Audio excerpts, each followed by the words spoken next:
warm welcome to this Joint Politics Society and Institute of Governance seminar. We're delighted to welcome today's guests, First Minister of Wales and leader of the Wlesh Labour Party, Mr Rhodri Morgan.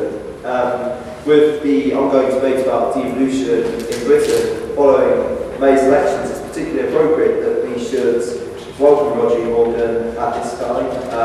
Of course, he and Wlesh Labour made history early this year by going into a coalition with the Welsh Nationalists, Plaid Cymru, a move not altogether popular in some sections of the Westminster Party by all accounts.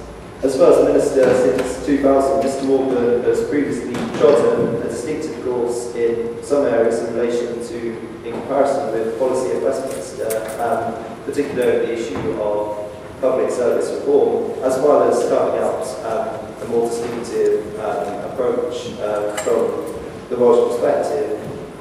As somebody who describes himself as classic Labour, Mr Morgan was originally elected in 1987 when he ousted the Conservatives from his Cardiff West seat and the Surrey constituency ever since. And from 1997 to 2001, he formed quite a formidable husband and wife team at Westminster with his wife, Julie, representing a neighbouring seat, which no doubt makes for some interesting dinner table conversations in their respective current capacities from time to time.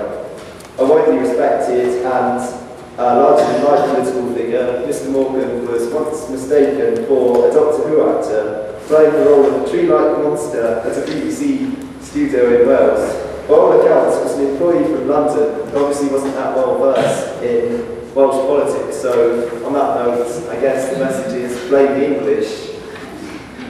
So I shall say no more. I'm pleased to say that there's been no such case of mistaken identity today. We're delighted that the Welsh First Minister, Rhodri Morgan, has joined us, and I'd ask you to join me in welcoming him to speak about devolution and our asymmetric United Kingdom. Thank you.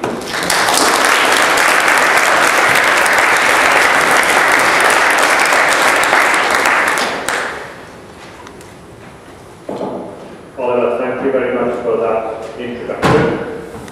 People have this odd way of remembering things that make you famous. I'll never forget the experience of the makeup man when I was waiting to just go on a late night politics programme. They'll bring the suitcase in. I'd never been made up by a man before. I thought there was something a bit odd about that, and seeing a suitcase full of equipment for makeup when normally it's just a little bit of powder and blusher and what have you, and a comb.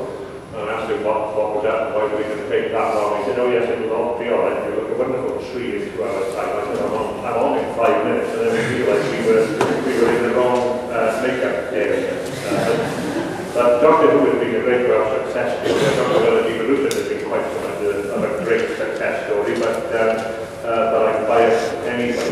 But can I also thank you for inviting me here today, but can I also say what a remarkable bit of serendipity it is that I'm talking to you today, following the motion passed in the Scottish Parliament yesterday to try and kick off Devolution March 2 from a Scottish perspective.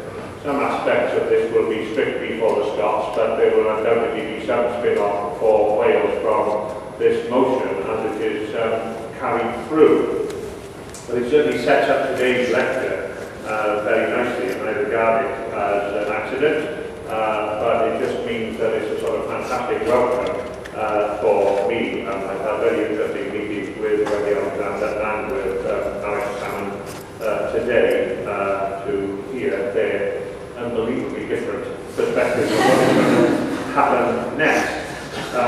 But the key thing really is that you can have Devolution Mark 2 following on from Devolution Mark 1 after 10 years, really because of the extraordinary Britishness of the constitution that we have, which is unwritten.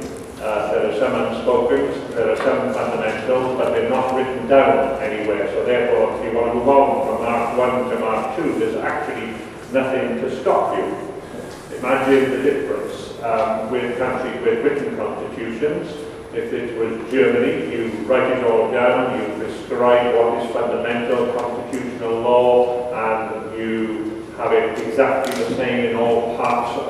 Germany, although some Bavarians might say they have some kind of special historical status, but not in law, they don't. And if you want to make any changes in the constitution, then you have to submit it to a referendum, and 75% of the people in different regions of Germany all have to agree it. Likewise in America, when you make a constitutional change, or you've got a written constitution, it's a real pain in the butt to do it, because again, massive constitutional referendum approvals have to be done in 75% of the states and so on. So constitutions that are written, you can't change them. The constitutions that are unwritten simply evolve over time. So when we talk about devolution being a process and not an event, that's only because we don't have a written constitution. Although I am going to argue later on that looking out on another 10-year perspective to 2017, I think probably a written constitution might be appropriate about then, because as regards the relationship between the centre and the maybe English region, but certainly Wales, Scotland and Northern Ireland, and House of Lords reform, it mightn't be a bad idea around about 2017, maybe earlier, to think seriously about the issue of a written constitution. So far what we have is a very, very British approach to constitutions and devolution. Now, that might seem ironic, because how can something that is terribly, terribly British also involve the establishment of a non-homogeneous, asymmetrical pattern in the country? And what I would argue is that that is a very, very British way of doing things. In other words, if you are strictly into symmetry, if you are strictly into formalization, if you are strictly into documents of the German Grundgesetz fundamental constitutional law type, we could not cope with the asymmetry that we have in the United Kingdom today. But it is very British to have these differentials between the three devolution settlements, leaving aside between the area with devolution settlements and those areas without the devolution settlements, namely England as a whole, or the 9 regions of England, leaving aside London and the directly elected mayoral system there. But we can say now, look at what has happened between 1997 and 2007. And is it time to move on in Scotland? Is it time to move on in Wales? Is it time just to take stock in all of that because of the delayed onset of the 1999 agreements there? So they are still in stock take phase.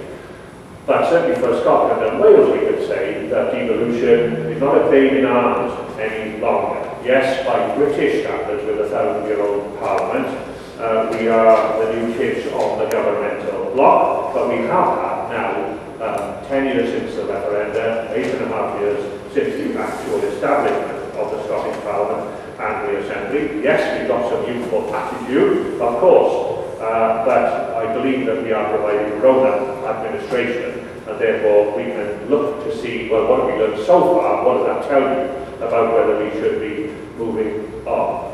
Now, I'm not against asymmetry. I think it's not a bad thing. It's actually something that reflects the ability of the UK to cope with the fact that it has got the longest title for any country in the world, the United Kingdom of Great Britain and Northern Ireland, an almost inexplicably long title to reflect the odd country that the different parts of the United Kingdom make up. Namely, there is a very, very big Anglo-Saxon bit in the middle, comprising 82% of the total, and then 3 very different bits from the Celtic tradition, which make up the other 18%. And as I try to explain about Wales, I contrast Wales with what General de Gaulle once said about France, that France was a totally impossible country to govern because it has 4,000 separate kinds of cheese. And I say, well, that was nothing compared to the problem of running Wales. Not that we have so many kinds of cheese, but what I say is, look, if you think of Eastern Wales,